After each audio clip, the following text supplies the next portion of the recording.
আসসালামু আলাইকুম শিক্ষার্থী বন্ধুরা, তোমাদের সবাইকে নবারুণ অনলাইন পাঠশালায় স্বাগত জানাচ্ছি। তোমরা এই চ্যানেলের বিভিন্ন ক্লাস দেখতে চ্যানেলটি সাবস্ক্রাইব করো এবং সকল ভিডিওর নোটিফিকেশন সবার আগে পেতে বেল আইকনে ক্লিক করো। আজ আমরা পড়ব পঞ্চম শ্রেণীর বিজ্ঞান বিষয়ের অধ্যায় 13 প্রাকৃতিক সম্পদ। শিক্ষার্থী বন্ধুরা, আজ আমরা এই অধ্যায়ের অনুশীলনী প্রশ্ন উত্তরগুলো জানব, সেই সাথে অধ্যায়ভিত্তিক কাজের সমাধানগুলো জানব এবং কিছু গুরুত্বপূর্ণ সংক্ষিপ্ত প্রশ্নের উত্তর জানব।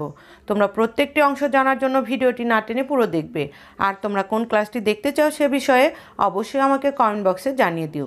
তাহলে চলো বন্ধুরা, ক্লাসটি শুরু করি।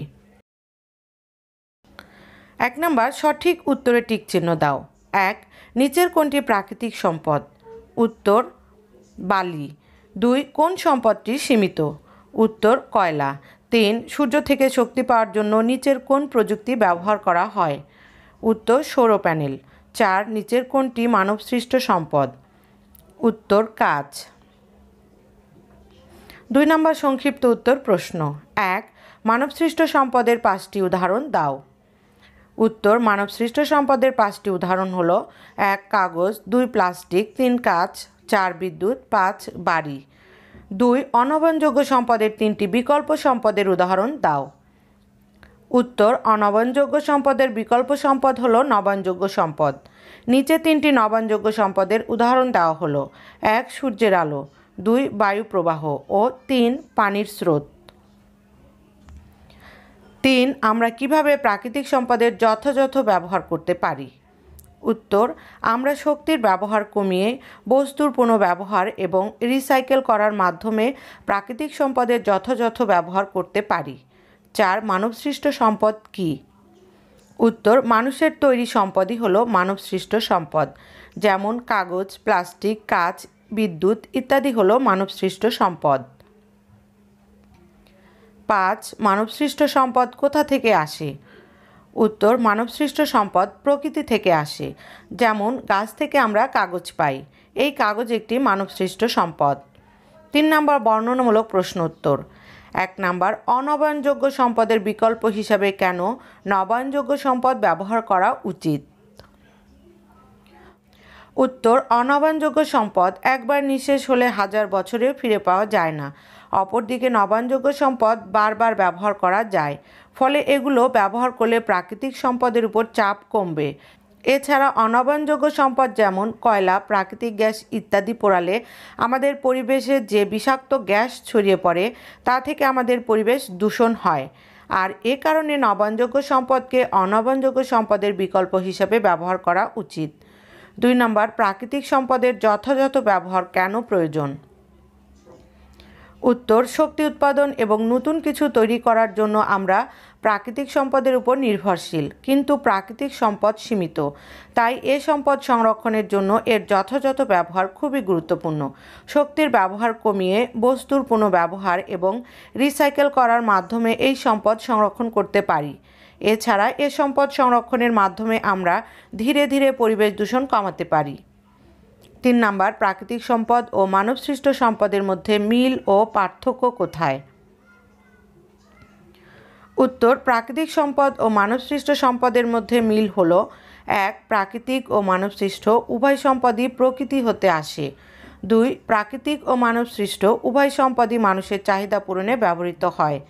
প্রাকৃতিক সম্পদ ও মানবসৃষ্ট সম্পদের মধ্যে পার্থক্য হলো প্রাকৃতিক সম্পদ 1, প্রকৃতিতে পাওয়া যে সকল সম্পদ মানুষ তার নিজের প্রয়োজনে ব্যবহার করে তাকে প্রাকৃতিক সম্পদ বলে। মানবসৃষ্ট সম্পদ 1, মানুষের তৈরি সম্পদকে মানবসৃষ্ট সম্পদ বলে। 2, প্রাকৃতিক সম্পদ মানবসৃষ্ট সম্পদের উপর নির্ভর করে না। 2, মানবসৃষ্ট সম্পদ প্রাকৃতিক সম্পদের উপর নির্ভর করে। 3, প্রাকৃতিক সম্পদ ইচ্ছে মতো সৃষ্টি করা যায় না। 3, মানবসৃষ্ট সম্পদ ইচ্ছে মতো সৃষ্টি করা যায়। 4 নাম্বার, একটি সুন্দর বাড়ি তৈরি করতে তোমার কোন কোন প্রাকৃতিক সম্পদ ও মানবসৃষ্ট সম্পদ প্রয়োজন হবে? উত্তর, একটি সুন্দর বাড়ি তৈরি করতে আমার যেসব প্রাকৃতিক সম্পদ ও মানবসৃষ্ট সম্পদ প্রয়োজন হবে সেগুলো হলো প্রাকৃতিক সম্পদ 1, গাছ, 2, বালি, 3, পাথর, 4, মাটি, 5, পানি। মানবসৃষ্ট সম্পদ 1, কাঠ, 2, কাঁচ, 3, রড, 4, সিমেন্ট, 5, ইট, 6, টিন, 7, টাইলস ইত্যাদি। অধ্যায়ভিত্তিক কাজের সমাধান। প্রশ্ন, আমাদের কী ধরনের সম্পদ রয়েছে? শিক্ষার্থী বন্ধুরা, আমরা আগে এই প্রশ্নের উত্তরটি জানব, তারপর কাজের অংশের যে প্রশ্নগুলো আছে সেই প্রশ্নের উত্তরগুলো জানব।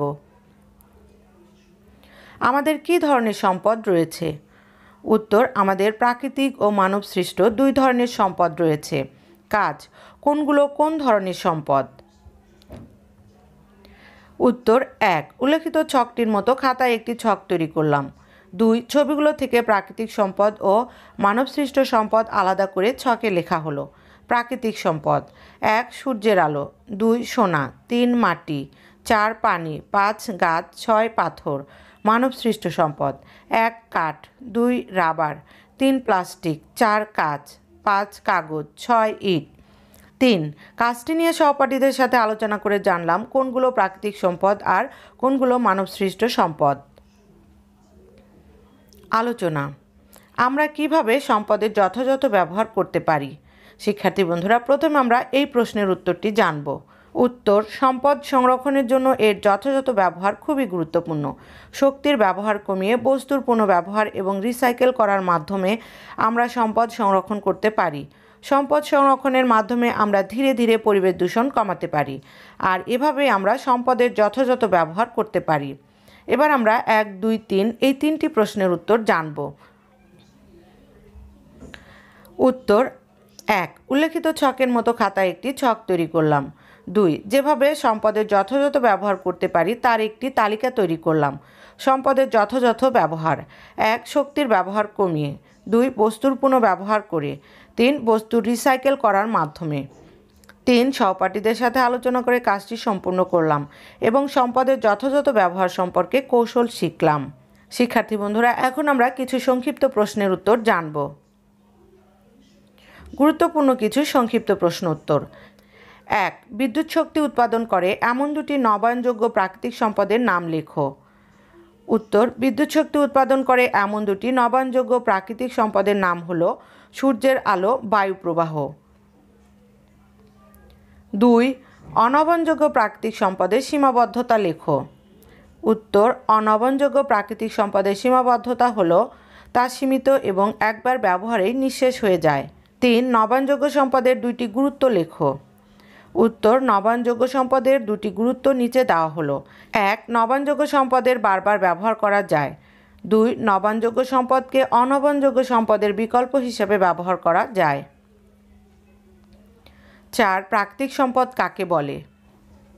উত্তর, প্রকৃতিতে পাওয়া যেসব সম্পদ মানুষ তার চাহিদা পূরণের জন্য ব্যবহার করে থাকে তাই প্রাকৃতিক সম্পদ।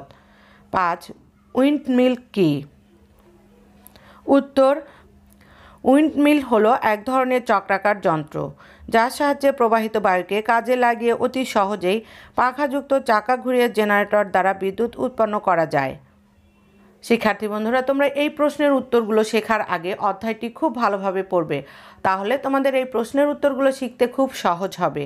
আর তোমরা এই প্রশ্নের উত্তরগুলো আগে খুব ভালোভাবে শিখবে, তারপর তোমাদের খাতায় লিখবে। পরবর্তী ক্লাসে আমরা নতুন কোনো বিষয় নিয়ে হাজির হব।